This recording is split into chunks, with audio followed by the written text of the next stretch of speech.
Hello everyone, welcome to ASP with biology classes. हमारा chapter चल रहा था वंशागत और विविधता के सिद्धांत। उसमें हम लोगों ने टॉपिक कवर कर लिया था वंशागत का क्रोमोसोम सिद्धांत, जिसको गुणसूत्री सिद्धांत भी कहा जाता है। और आज हम लोग टॉपिक पढ़ेंगे सहलग्नता एवं पुनर्योजन। सहलग्नता एवं पुनर्योजन क्या होता है, ये इंपॉर्टेंट टॉपिक है। ये शॉर्ट नोट में आ सकता है और लॉन्ग में भी आने की संभावना है। तो लिंकेज पढ़ते हैं। सहलग्नता क्या होती है? जब एक गुणसूत्र एक या एक से अधिक जीन स्थित हों। जब एक गुणसूत्र में क्या हो, एक या एक से अधिक जीन स्थित हों, तो वह अपने वंशों को क्या करते हैं, पीढ़ी दर पीढ़ी स्थानांतरण करते हैं। तो ये कहलाती है सहलग्नता। जैसे माता पिता के जो गुण होते सीधे जब संतति में जाते हैं, तो वो किसी और में ना कन्वर्ट होकर के उसमें अपने ग्रैंड पेरेंट जो होते हैं उनके जो गुण नहीं आते हैं, उन पर उनके मध्य के गुण ना आकर के माता पिता के गुण सीधे बच्चों में जो स्थानांतरण होते हैं वो होते हैं लिंकेज। उसको क्या कहते हैं? लिंकेज कहा जाता है। अब टी.एच. मॉर्गन ने 1910 में क्या किया था? प्रयोग किया था। ये हैं गुणसूत्र। गुणसूत्र में देखो एक से अधिक, तो इसमें कितने गुणसूत्र हैं? 2 हैं। गुणसूत्र हमेशा कैसे होते हैं? जोड़े में होते हैं। जीन जो होते हैं हमेशा जोड़े में पाए जाते हैं और इनके ऊपर क्या एलील पाए जाते हैं। एलील भी युग्म में होते हैं। तो एक जो जीन है, एक गुणसूत्र पे टी और आर है, एक पे है स्मॉल टी और स्मॉल आर। इन्होंने क्या बनाया? युग्मक बनाया। युग्मक क्या बने? टी आर, इसका ये बना युग्मक, इसका ये युग्मक बना। इसमें अर्धसूत्री विभाजन हुआ। अर्धसूत्री विभाजन होने पर क्या होता है? अर्धसूत्री विभाजन में जो गुण होते हैं, जीनों में जो वंशागत अनुवंशिकी पदार्थ होता है, वो साथ साथ लेकर के चलते हैं। यह होता है लिंकेज। जब साथ साथ लेकर के चलते हैं तो उसके बाद क्या होता है? क्रॉसिंग ओवर होता है। कौन सी प्रक्रिया होती है? क्रॉसिंग ओवर होती है। क्रॉसिंग ओवर का मतलब होता है कि जब लैपिंग करते हैं, लैपिंग के थ्रू एक दूसरे का मटेरियल जब एक्सचेंज होता है तो उसको कहते हैं क्रॉसिंग ओवर। पर जो सहलग्नता होती है, इसमें क्या होता है? क्रॉसिंग ओवर की प्रोसेस तो होती है, पर इसमें जो है, जो अनुवंशिकी पदार्थ होता है वो एक्सचेंज नहीं होता है। वो जैसा है वैसा ही रहता है। जैसे ये जीन है, ये 2 जीन है। एक पे ए बी है, एक पर कैपिटल ए बी है और एक पर स्मॉल ए बी है। तो इसमें एक्सचेंज नहीं हुए। ये ए बी एक सिरे पर है, ये ए बी एक सिरे पर है। इनके बीच की क्या दूरी कम है। और दूरी कम का सिद्धांत किसने दिया था? तो अल्फ्रेड स्टीवेट ने दिया था। अब इनमें क्या होगा? आनुवंशिक पदार्थ क्या मिश्रित नहीं हो रहे हैं। जिसमें आनुवंशिक पदार्थ मिश्रित नहीं होते हैं, वही संलग्नता कहलाती है। वही क्या कहलाता है? सहलग्नता कहलाती है। सहलग्नता में आनुवंशिकी जो पदार्थ होता है वो मिश्रित नहीं होता है क्योंकि उसमें क्रॉसिंग ओवर की प्रोसेस तो होती है, पर वो जो आनुवंशिकी पदार्थ होते हैं एक दूसरे से लैपिंग की प्रोसेस नहीं करते हैं। इतना समझ में आया आप लोगों को? ये पॉइंट क्लियर हो गया। अब हम लोग समझेंगे पुनर्योजन क्या होता है। अब पुनर्योजन देखते हैं। पुनर्योजन रिकॉम्बिनेशन। सहलग्नता ज़्यादा होती है और जो पुनर्योजन होता है वो कम होता है। ये मुश्किल से 35% तक ही जाता है और इससे ज़्यादा पुनर्योजन रिकॉम्बिनेशन नहीं होता। ज़्यादा से ज़्यादा गया तो 50, मिनिमम 35 तक ही जाता है। अगर उससे भी ज़्यादा गया तो गया, 1-2% तो 50 तक भले ही चला जाए, इससे ज़्यादा ये नहीं जाता है। पुनर्योजन में क्या होता है?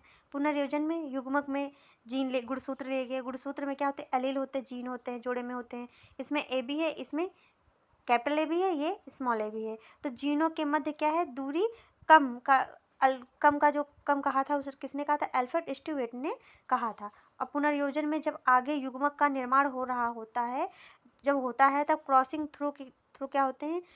एक दूसरे के जो जीन है वो एक दूसरे के अनुवंशिकी पदार्थ को एक्सचेंज कर लेते हैं। क्या कर लेते हैं? एक्सचेंज कर लेते हैं। जैसे कि ये हो गए जीन, ये हो गए गुणसूत्र। इस पे है ए और इस पर है बी, दोनों सिरे पे स्थित होते हैं। और इस पे है स्मॉल ए, इस पर है स्मॉल बी। तो इसने क्या किया? तो यहाँ पे इसने इसके साथ लैपिंग कर ली, इसने इसके साथ और लैपिंग कर ली, इसने इसके साथ लैपिंग कर ली, इसने इसके साथ लैपिंग कर ली। तो इसमें क्या हुआ? अनुवंशिकी पदार्थ एक में मिक्स हो गए। तो इसमें क्या अनुवंशिकी पदार्थ मिश्रित हो जाते हैं। यह क्रिया रिकॉम्बिनेशन कहलाती है, जिसमें जो जीन होते हैं वो एक दूसरे के मिश्रित हो जाते हैं। इस सिरे का इस पे चला जाता है, इसका इससे ओवरलैपिंग कर लेता है।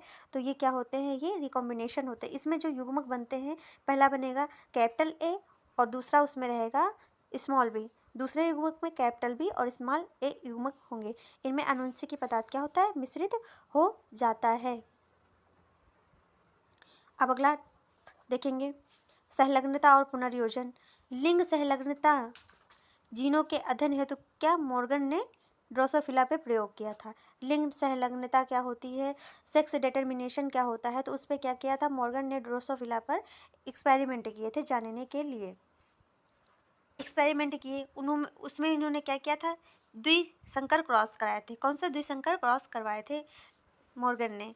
एग्जाम्पल के लिए नंबर 1 है, मॉर्गन ने पीले शरीर और श्वेत आंख वाली मक्खियों के साथ क्रिया जो था प्रयोग था किया था और F1 संततियों को आपस में क्या कराया, क्रॉस कराया था। पहले इन्होंने मॉर्गन ने क्या, पीले शरीर और श्वेत आंख वाली मक्खियाँ ली, उन्हीं में क्रिया कराई। उसके बाद जो F1 पीढ़ी प्राप्त हुई, F1 संतान जो प्राप्त हुई, उसमें क्या किया, इन्होंने क्रॉस करवाया। फिर सेकंड पॉइंट था, मॉर्गन ने देखा कि ये दो जीन जोड़े एक दूसरे से क्या थे, पूर्णतः विसंयोजित नहीं हुए थे। क्या हुए थे, पूर्णतः विसंयोजित नहीं हुए थे। और जो F2 पीढ़ी प्राप्त हुई थी वो रेशियो जो 9:3:3:1 है, तो ये था मिंडल के उस पर प्राप्त हुआ था, मिंडल के F2 पीढ़ी में प्राप्त हुआ था। पर जो ये मॉर्गन का आया था वो इस अनुपात से क्या था, भिन्न था, अलग था। अब टी एच मॉर्गन ने किस पे प्रयोग किए थे, टी.एच. मॉर्गन ने किस पर प्रयोग किया, इन्होंने फ्रूट फ्लाई पर प्रयोग किए थे। इसको कॉमनली हम लोग बोलते हैं फ्रूट फ्लाई। और इसका जो है जूलॉजिकल नेम क्या होता है, ड्रोसोफिला मेलानोगैस्टर होता है।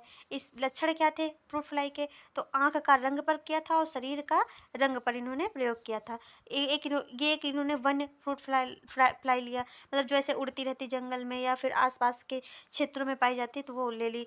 जो ये फ्रूट फ्लाई होती है मक्खी से थोड़ा छोटी आकार की मक्खी होती है, जो कि फलों के छिलकों पर अगर कहीं डाल दो तो उस पर क्या छोटी छोटी मक्खियाँ जो एकत्रित हो जाती हैं, यही है फ्रूट फ्लाई।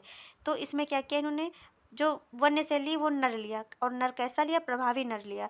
तो संरचना कैसी थी, भूरा शरीर था और आंखें कैसी थी, लाल थी। प्रभावी के ऊपर हमेशा जैसे सिंबल बना होगा वाई और डब्लू, भूरा शरीर और लाल आंख, तो Y+W+, जिस पर पॉजिटिव चार्ज बना लगा हो इसका मतलब कैसा है, वो प्रभावी है। उसके बाद इन्होंने दूसरी ली थी मादा, जो कि इन्होंने प्रयोगशाला में कृत्रिम रूप से बनाई थी। जैसे लैब में इन्होंने क्या किया, एक बोतल में छिलका रख दिया, उसमें जब मक्खियाँ आई तो मक्खी आने के बाद जब उनमें निषेचन हुआ, निषेचन के बाद जो मक्खी बनी उससे इन्होंने क्या कराया था, वो कृत्रिम विधि द्वारा बनाई गई थी, वो लैब में बनाई गई थी, उसको इन्होंने लिया। अब वो कैसी मादा थी, अप्रभावी मादा थी। उसका शरीर कैसा था, शरीर पीला था और आंखें कैसी थी, सफ़ेद थी। इसको स्मॉल y और W से प्रदर्शित करेंगे। इन्होंने क्या किया, जनक जो पेरेंट हैं जनक, उन्होंने मादा ली। मादा में क्या होता है XX और नर में क्या होता है XY। तो इन्होंने नर जो लिया था वो प्रभावी था और मादा जो ली थी वो कैसी थी, अप्रभावी थी। अब मादा इन्होंने लिया, मादा में Y और W, इसमें दो गुणसूत्र थे, एक में जो थे जीन Y था, W था, और एक में X और W। पीला शरीर और सफ़ेद आंख वाली इन्होंने क्या थी, मादा ली थी। और नर लिया था इन्होंने भूरा शरीर और लाल आंख वाले। तो इसमें Y में तो कोई जीन होता नहीं है, X में होता है, तो प्रभावी के लिए सिंबल जो लिया था Y+ और W+ लिया था। अब इसका क्रॉस जब इससे कराएंगे, फिर इसका क्रॉस भी इससे जब कराया जाएगा, तो अब पीढ़ी क्या प्राप्त होगी, तो F1 जो पीढ़ी प्राप्त होगी, उससे पहले आप ये समझ लीजिए मादा में क्या होता है XX होता है और नर में होता है XY। जब इसका हम लोग क्रॉस कराएंगे तो XY से जब क्रॉस होगा तो XY फीमेल यानी कि मादा प्राप्त होगी, और जब XY आएगा तो यहाँ पे नर प्राप्त होगा। तो जो पहली मादा प्राप्त हुई वो कैसी, प्रभावी प्राप्त हुई। जब इसका क्रॉस इससे कराया गया तो प्राप्त हुई YW और Y+ और W+, तो ये कैसी थी, प्रभावी थी, प्रभावी मादा थी। और इसमें जो सहलग्नता, ये कैसा था, सहलग्नता इसमें हुई थी, क्योंकि इसमें जनकीय संतति जो थी वो 98% थी। कितनी प्रतिशत थी, 98% थी। और दूसरी मादा जो प्राप्त हुई, जो दूसरी मादा प्राप्त हुई वो भी कैसी थी, प्रभावी प्राप्त हुई। और मेल प्राप्त हुआ अप्रभावी। अप्रभावी में क्या होगा, रिकॉम्बिनेशन होगा, पुनर्योजन होगा। पुनर्योजन कितना होगा, 1.3% होगा। और दूसरा नर जो प्राप्त हुआ ये भी कैसा प्राप्त हुआ, अप्रभावी प्राप्त हुआ। इतना आपको समझ में आया। अब नेक्स्ट देखते हैं। अब जब प्राप्त हुआ उसके बाद इन्होंने क्या किया, F2 पीढ़ी ली, F2 पीढ़ी ली फीमेल। जब F2 पीढ़ी ली तो इसमें क्रॉस कराया इन्होंने, इधर पुनर्योजन की प्रोसेस होगी, इधर संलग्नता की प्रोसेस होगी। जब उधर क्रॉस कराया गया था तो इसमें सेकंड नंबर पे क्या, दोनों फीमेल कैसी, एक फीमेल अप्रभावी प्राप्त हुई, दूसरी क्या हुई, प्रभावी प्राप्त हुई क्रॉस करवाने पर। अब जब पुनर्योजन में कराया गया, पुनर्योजन में क्या हुआ, जो आनुवंशिकी पदार्थ थे उनका एक दूसरे में एक्सचेंज हो गया, आनुवंशिकी पदार्थ क्या हो गए, मिश्रित हो गए। तो एक इसमें क्या हुआ, प्रभावी प्राप्त हुई, प्रभावी प्राप्त होने के बाद जब प्रभावी नर प्राप्त, जब हम लोग पढ़ेंगे रिकॉम्बिनेशन मैप क्या होता है तो समझते हैं। मॉर्गन के जो शिष्य थे उनका नाम क्या था, मॉर्गन के शिष्य का नाम था अल्फ्रेड स्टीवेंट ने एक क्रोमोसोम जो, जैसे ये एक क्रोमोसोम है, इनके जो युग्म होते हैं उनमें क्या जीन, युग्म में जीन होते हैं, उनकी जो होती है पुनर्योजन की, ये जीन हुए, ये युग्म में होते हैं, इनकी क्या पुनर्योजन की जो आवृत्ति को जो पुनर्योजन की आवृत्ति थी उसके बीच की दूरी को क्या किया, माप कर, और क्रोमोसोम की स्थिति के चित्र को क्या क्या चित्र बना दिया, जिसको कहा गया रिकॉम्बिनेशन मैप। क्या कहा गया, रिकॉम्बिनेशन मैप। क्रोमोसोम की स्थिति का जो चित्र बनाया उसको कहा गया रिकॉम्बिनेशन मैप। और आजकल आनुवंशिक नक्शे बहुत अधिक माप में लाए जा रहे हैं। जो आनुवंशिक नक्शे जो रिकॉम्बिनेशन मैप है वो क्या बहुत अधिक माप में लाया जा रहा है। मानव जो जीनोम था, अनुक्रमण परियोजना में भी इसका वर्णन किया गया। मानव जीनोम का क्या, अनुक्रमण परियोजना में इसका वर्णन किया गया है। अब पढ़ेंगे बहुप्रभाविता या प्लोट्रॉपी क्या होती है। साधारणतः एक जीन एक लक्षण को प्रभावित करता है। साधारणतः क्या होता है, एक जीन जो होता है वो किसको, एक जीन एक लक्षण को प्रदर्शित करता है। परंतु कुछ अपवाद होते हैं, परंतु कुछ जो जीन होते हैं वो एक से अधिक लक्षणों को प्रभावित करते हैं। एक से अधिक लक्षण को क्या करते हैं, प्रदर्शित करते हैं। जब एक जीन एक से अधिक लक्षण को प्रभावित करता है तो ऐसे जीन को क्या कहेंगे, बहुप्रभावी। एक से अधिक मतलब बहुत से, तो ऐसे जीन को क्या कहेंगे, बहुप्रभावी कहते हैं। और यह जो प्रक्रिया होती है उसको क्या कहते हैं, बहुप्रभाविता कहते हैं। जैसे कि जो मटर है, मटर में एक जो जीन होता है वह पुष्प और बीज दोनों को क्या करता है, प्रभावित करता है। उदाहरण के लिए मनुष्य में दांत कोशिकाएं जो होती अरक्ता, सिकल सेल एनीमिया जो होती है, नंबर 1 है लाल रक्त कोशिकाओं का क्या, हंसियाकार हो जाना। कैसा, हंसियाकार हो जाना। सिकल सेल एनीमिया होती है, क्या होती है, सिकल सेल एनीमिया होती है, जिसको हिंदी में कोशिका अरक्ता कहते हैं। दूसरा पॉइंट है अप्रभावी जीन के कारण जीन असामान्य हीमोग्लोबिन का निर्माण करता है। कैसा है, अप्रभावी जीन के कारण जो जीन होता है वो कैसा है, असामान्य हीमोग्लोबिन का निर्माण करता है। तथा आरबीसी जो होता है वो मुड़कर के कैसा हो जाता है, हंसियाकार, सिकल सेल्ड का हो जाता है। और रोगी जो होते हैं, जो इसके रोगी होते हैं, जो कोशिका हरकता के जो रोगी होते हैं वो पीढ़ी दर पीढ़ी इस रोग को पहुंचाने का वाहक का कार्य करते हैं। एंथ्रोसाइनिन जो कि पौधों में पाया जाता है वो अभिरंजकता यानी कि कलर कलर जो होता है, कलर ना उत्पन्न होना, कलर जो होते हैं कलर ना हो पौधों में, ये इसका गुण, ये जो होता है इसकी बीमारी उत्पन्न कर देती है पौधों में। कौन करता है, एंथ्रोसाइनिन करता है। अब पढ़ेंगे हम लोग बहुजीनी क्या होते हैं। बहुजीनी मतलब बहुजीनी लक्षण, बहुत से लक्षण अथवा मात्रात्मक लक्षणों की क्या होती है, वंशागति। क्या होती है, वंशागति होती है।